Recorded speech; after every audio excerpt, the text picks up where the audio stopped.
उत्तर प्रदेश के उप मुख्यमंत्री केशव प्रसाद मौर्य के हेलीकॉप्टर को शनिवार को अचानक चौधरी चरण सिंह इंटरनेशनल एयरपोर्ट पर इमरजेंसी लैंडिंग करानी पड़ी। हेलीकॉप्टर में तकनीकी खराबी आने के कारण ये कदम उठाना पड़ा। जानकारी के अनुसार उड़ान के दौरान हेलीकॉप्टर के कैबिन में धुआं भरने लगा और डिस्प्ले सिस्टम ने भी काम करना बंद कर दिया था। हालांकि राहत की बात ये रही कि उप मुख्यमंत्री, पायलट और सुरक्षा में तैनात सभी लोग पूरी तरह सुरक्षित हैं। इस घटना के बाद प्रशासन और सुरक्षा एजेंसियां तुरंत सक्रिय हो गईं और हेलीकॉप्टर की तकनीकी जांच शुरू कर दी गई।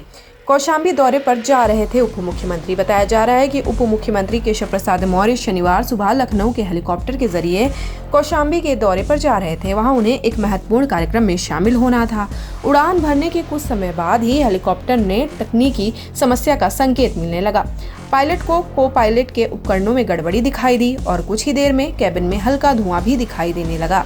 स्थिति को गंभीर मानते हुए पायलट ने तुरंत सुरक्षा प्रोटोकॉल का पालन किया और हेलीकॉप्टर को वापस लखनऊ एयरपोर्ट की ओर मोड़ दिया। सूत्रों के अनुसार हेलीकॉप्टर के अंदर धुआं भरने लगा था, जिससे यात्रियों और क्रू की सुरक्षा को खतरा हो सकता था।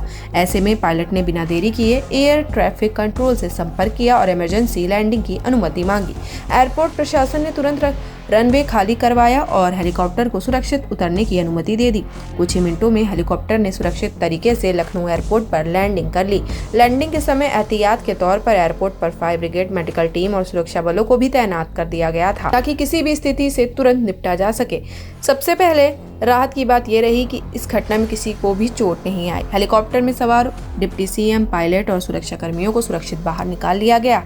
एयरपोर्ट पर मौजूद अधिकारियों ने तुरंत उनकी स्थिति की जानकारी ली और सुरक्षा व्यवस्था को और मजबूत कर दिया।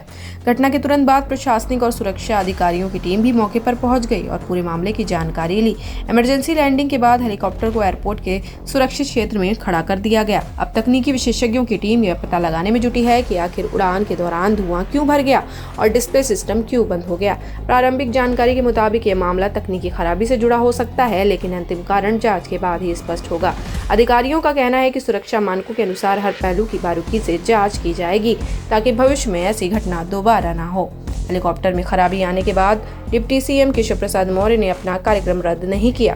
वे लखनऊ से सड़क मार्ग के जरिए कौशाम्बी के लिए रवाना हो गए। कौशाम्बी में उन्हें बाबू सिंह डिग्री कॉलेज मैदान सयारा में आयोजित 2 दिवसीय सरस महोत्सव कार्यक्रम का उद्घाटन करना है। इस कार्यक्रम का उद्देश्य ग्रामीण आजीविका को बढ़ावा देने और महिलाओं को आत्मनिर्भर बनाने के लिए चल रही योजनाओं को प्रोत्साहित करना है।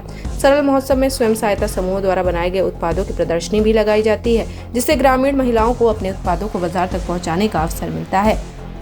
हेलीकॉप्टर की इमरजेंसी लैंडिंग की सूचना मिलते ही प्रशासन, एयरपोर्ट अथॉरिटी और सुरक्षा एजेंसियां पूरी तरह सतर्क हो गई हैं। अधिकारियों ने माना है कि विमान सुरक्षा नियमों के अनुसार इस घटना की पूरी जांच की जाएगी। हेलीकॉप्टर की तकनीकी स्थिति, उड़ान के दौरान मिले संकेत और पायलट द्वारा उठाए गए कदमों की समीक्षा की जा रही है। फिलहाल स्थिति पूरी तरह नियंत्रण में है और डिप्टी सीएम सुरक्षित अपने कार्यक्रम के लिए रवाना हो चुके हैं। इस घटना ने एक बार फिर यह दिखाया कि समय रहते सतर्कता बरतने से बड़ा हादसा टल सकता है। ब्यूरो रिपोर्ट, तहलका इंडिया न्यूज़, लखनऊ।